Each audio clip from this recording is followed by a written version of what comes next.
Prelims में अब कुछ ही दिन बाकी है and among my mentorship students, जिन बच्चों को मैं मेंटर कर रहा हूँ, मोर देन 50% स्टूडेंट्स को एक कॉमन डाउट आ रहा है कि सर एंशियंट मेडिवल का क्या करना है।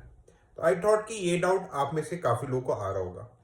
देखो, सबसे पहली बात कि हाँ, ये बात सही है कि एंशियंट मेडिवल में आप जितना भी पढ़ लो 40-50% से ज्यादा सवाल सही आपके नहीं होंगे, बिकॉज सब्जेक्ट मैटर इतना ज्यादा वाइड है कि आप इसमें कितना भी पढ़ लो, ज्यादा से ज्यादा आप बहुत एफर्ट करके भी एक या दो एक्स्ट्रा सवाल सही कर पाओगे।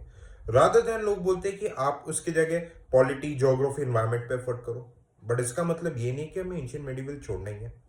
आफ्टर एनालाइजिंग द पीवाईक्यूज, मैंने 2003 से प्रॉपर 24 तक के पीवाईक्यूज को एनालाइज किए, तो मैंने देखा कि यार 9 ऐसे टॉपिक्स है जहां से एंशियंट मेडिवल के मैक्सिमम क्वेश्चंस आ रहे हैं। ठीक है, तो मैं उन टॉपिक्स को आपके साथ डिस्कस कर लेता हूँ। 9 10 टॉपिक्स हैं। सबसे पहले एंशियंट पे Indus valley civilisation is very important. इस बार के सीडीएस पेपर में भी 2 सवाल आए थे इंडस वैली हड़प्पन सिविलाइजेशन से। Second, Jainism, Buddhism, evergreen topics. Philosophy से एनडीए में भी क्वेश्चन आया था, सीडीएस में भी क्वेश्चन आया था। दैट मीन्स कि सिविल सर्विसेज में भी आएगा इसके ऊपर क्वेश्चन। जैनिज्म, बुद्धिज्म को आप बहुत डिटेल में पढ़िए।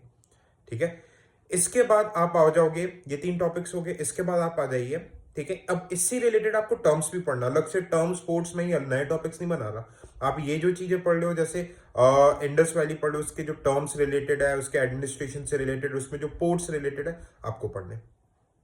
इसके बाद चौथा टॉपिक है द मौर्यास, स्पेशली मौर्यास के administration, terms, ancient ports, ancient cities.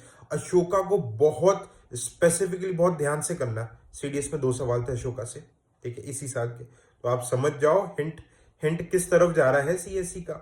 Okay, फिर मौर्याज एडमिनिस्ट्रेशन एंड गुप्तास का administration, they are very very important.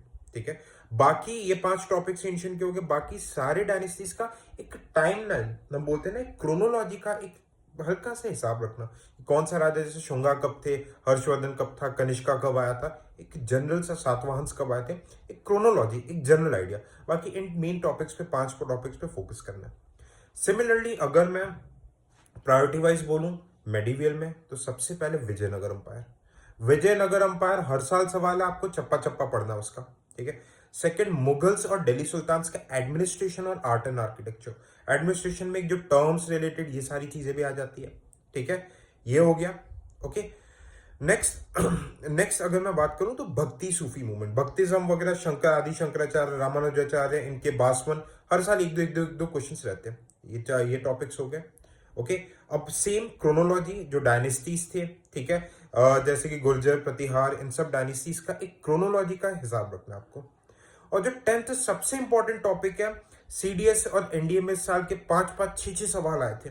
Okay, मैंने जिसका प्रॉपर एनालिसिस डाला, आप देखोगे एंशियंट मेडिवल लिटरेचर। इन 10 टॉपिक्स को पढ़ के जाओ, है ना। देखो, अब आप बोलोगे कि सर आपने तो सभी बता दिया। नहीं दोस्त, सही नहीं है। मैंने बहुत सारे डायनेस्टीज, बहुत सारे एरियाज को नहीं बताया। आप बुक देखोगे तो बहुत आर एस शर्मा, सतीश चंद्र, बहुत मोटी मोटी बुक्स है।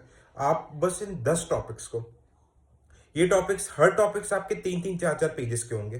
ठीक है, ज्यादा से ज्यादा 4 पेजेस के होंगे, एवरेज में बता रहा हूं। ठीक है, 4-5 अगर ठीक सोच से पढ़ो तो 40-45 पेजेस आपको, देखो 50 पेजेस तो पढ़ने ही पड़ेंगे। ओके, इन टॉपिक्स को करके जो ट्रस्ट में आपके 40-50% क्वेश्चन बनेंगे, और वो एक दो एक्स्ट्रा क्वेश्चन करने के लिए आप पूरे 1 महीने का एफर्ट बनो, इट्स नॉट वर्थ। यहाँ पे थोड़ा सा आपको अपना जो टेम्पटेशन रहता है उसको रोकना पड़ेगा, और थोड़ी सी स्मार्ट और लॉजिकल पीवाईक्यू बेस्ड स्टडी करनी पड़ेगी। आप, मैंने जो चीजें बताई है, आप खुद जाके क्रॉस वेरीफाई करो पीवाईक्यू से, आपको चीजें बेहतर तरीके से पता चलेगी। तो this was about it. Thank you so much.